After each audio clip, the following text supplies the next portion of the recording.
Hey guys, WaifuGate here. So today we'll be going over another underrated card of the week. This is a series I do each Wednesday. I release a new video and we just kind of select a card that is usually considered underplayed, a little underrated, where it's not seeing as much action as I would like it to, pretty much. Or like where I think that there could be interesting brews around it. This could be a card that I've experimented with, or that I've had success with, or that I think in theory it could be really good.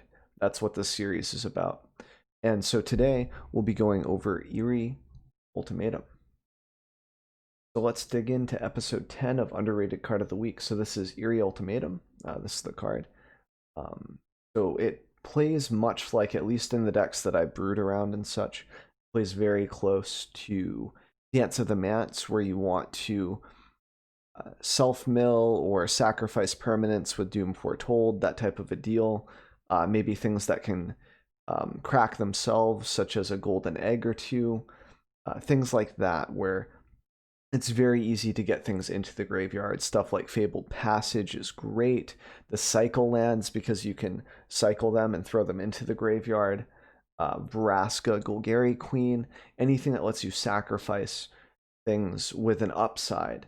And normally those upsides could maybe be considered slightly downsides, like you don't really want to sacrifice this or that potentially. So the list that I've been using this in is a Yorion Pile Driver Abzan. So I have a deck guide up for that too. I can put that in the link below and such, so it's easy to find it. But I've been really enjoying this card, and I feel like it's on the same power level, at least hypothetical, thinking about it and how it functions, very close to Dance of the Mance. So Dance of the Mance, right? To get your, creatures and stuff out of it, you need, I believe it's 2 mana, and then you have to pay 6 for X. So that's 8 mana total. This is 7 mana. Now, it is specific mana.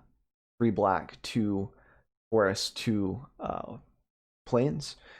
And that could be pretty difficult to get out if we didn't have Triomes, if we didn't have Fabled Passage, if the land base wasn't as good. So in Historic, this is going to remain pretty easy to cast. Once we have rotation, it might be a little rough. But typically speaking, I try to do this in the sense of most of the underrated cards of the weeks are for standard when I talk about deck construction, because that's where I'm trying to practice it. Here, this could also be in Historic too, though. I have done underrated card of the week in the past for Mindstone. Looking back at that, it's probably not underrated because it's super meta, so maybe it doesn't belong in the series, but that's a different story for a different time. That being said, I feel like this allows you to be a little more creative with your deck construction as well, in regards to what you're sacrificing, because this can bring back creatures, you know what I mean? It can bring back Elspeth Conquers Death. I mean, other things can do that too. But it's mainly the creature aspect of it that makes it, and lands, that makes it very interesting, because you're allowed to sacrifice things with Vraska, Golgari Queen, like lands, for example, and you can just pitch those, and it's awesome.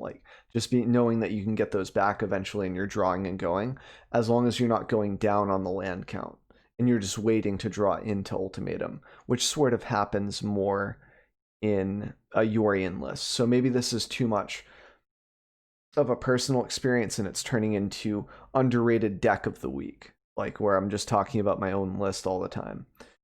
There's a Historic list that Strider Stone showed me, a fellow YouTuber. He's pretty chill. You can check him out.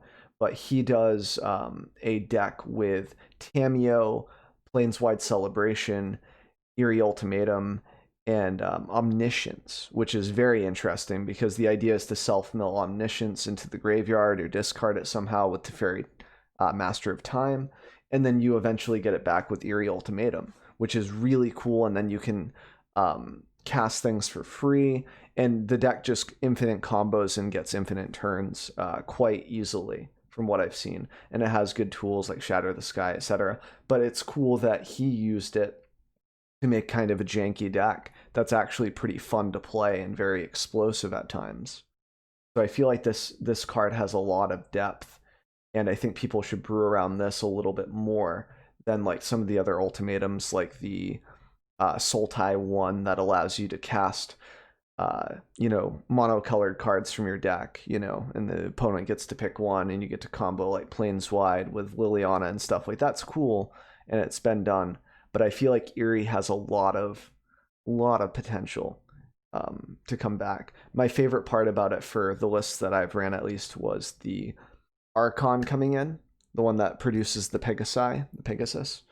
And you're able to get, since all of that happens at once, you're able to get, like 6 or 7 Pegasus out of nowhere, on top of being able to like Oath of Kaya a creature on the other side, Elspeth the Planeswalker, or Elspeth their Elspeths. Like, it's really, really fun, man. And you get so much value out of it. It's just one of the best feeling cards for sure.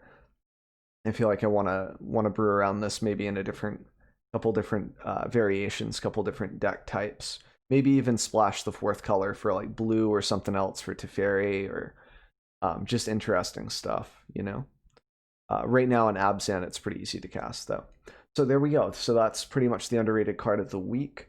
I try to do this once a week on Wednesdays.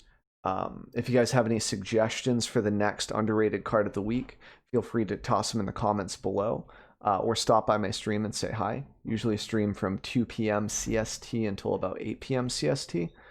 And yeah, if you like this type of content, I also do a lot of deck guides. So if you like that, there'll be a subscription button at the end with the outro and stuff, where you can hit the subscribe button, whatever you want, if you want to. That's always up to you. So anyways, appreciate you guys checking out the video. Hopefully it was helpful. Maybe you can get some brews, turning in your head, and I will see you guys for the next video.